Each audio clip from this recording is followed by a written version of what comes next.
স্বামী অভেদানন্দ তার বিখ্যাত মাতৃস্তোত্রে বলছেন, মায়ের চরিত্র পবিত্র, তার জীবন পবিত্র, তিনি সাক্ষাৎ পবিত্রতা স্বরূপিণী। একদিনের ঘটনা, জয়রামবাটিতে রাঁধুনি ব্রাহ্মণী রাত 9টায় সময় এসে বলল, কুকুর ছুঁয়েছি, স্নান করে আসি। মা বললেন, এত রাত্রে স্নান করো না, হাত পা ধুয়ে এসে কাপড় ছাড়ো। রাঁধুনি বলল, তাতে কি হয়? মা বললেন, তবে গঙ্গা জল নাও। তাতেও তার মন উঠল না। তখন মা বললেন, তবে আমাকে স্পর্শ করো, সাক্ষাৎ পবিত্রতা স্বরূপিণী। রামচন্দ্র সীতার অগ্নি পরীক্ষা নিয়েছিলেন। রামচন্দ্র জানতেন সীতা পবিত্রতা স্বরূপা। এ সম্পর্কে তার নিজের মনে বিন্দু মাত্র সংশয় ছিল না। তবু রামচন্দ্র সীতার অগ্নি পরীক্ষা নিয়েছিলেন।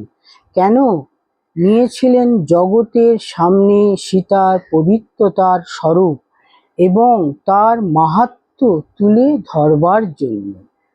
শ্রীরামকৃষ্ণ সারদার অগ্নি পরীক্ষা নিয়েছিলেন, যদিও অন্যতর ছিল সে পরীক্ষা, তবুও তা অগ্নি পরীক্ষাই।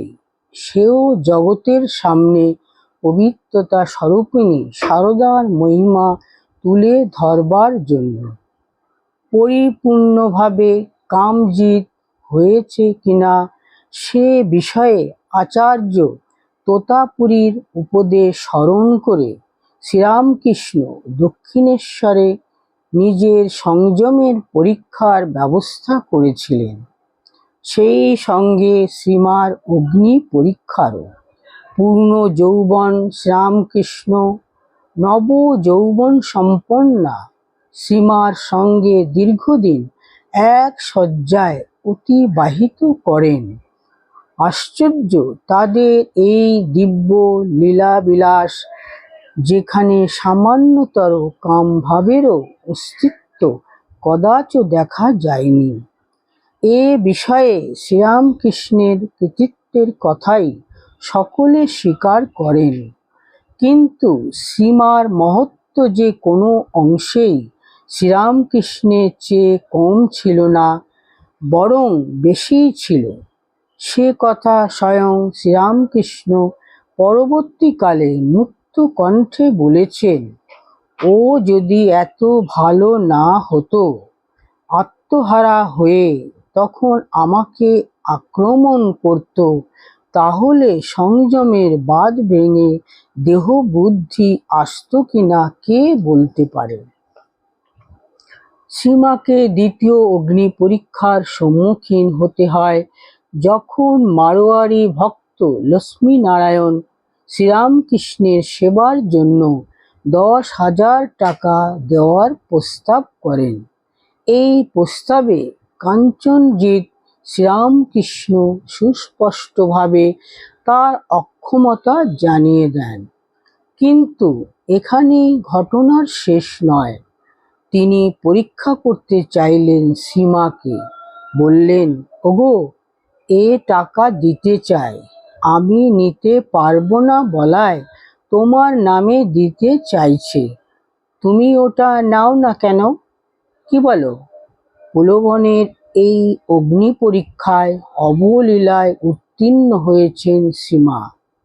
শ্রীরামকৃষ্ণের কথা শুনে সঙ্গে সঙ্গে তিনি বললেন, তা কেমন করে হবে?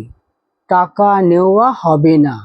আমি নিলেও টাকা তোমারই নেওয়া হবে, কারণ আমি রাখলে তোমার সেবা ও অন্যান্য আবশ্যকে খরচ না করে থাকতে পারবো না, ফলে ওটা তোমারই নেওয়া হবে। তোমাকে লোকে শ্রদ্ধা ভক্তি করে তোমার ত্যাগের জন্য, কাজেই টাকা কিছুতেই নেওয়া হবে না। অগ্নি পরীক্ষার ঘটনায় রামচন্দ্রের মহিমা চেয়ে সীতার মহিমাই উজ্জ্বলতর। এ ক্ষেত্রেও তাই।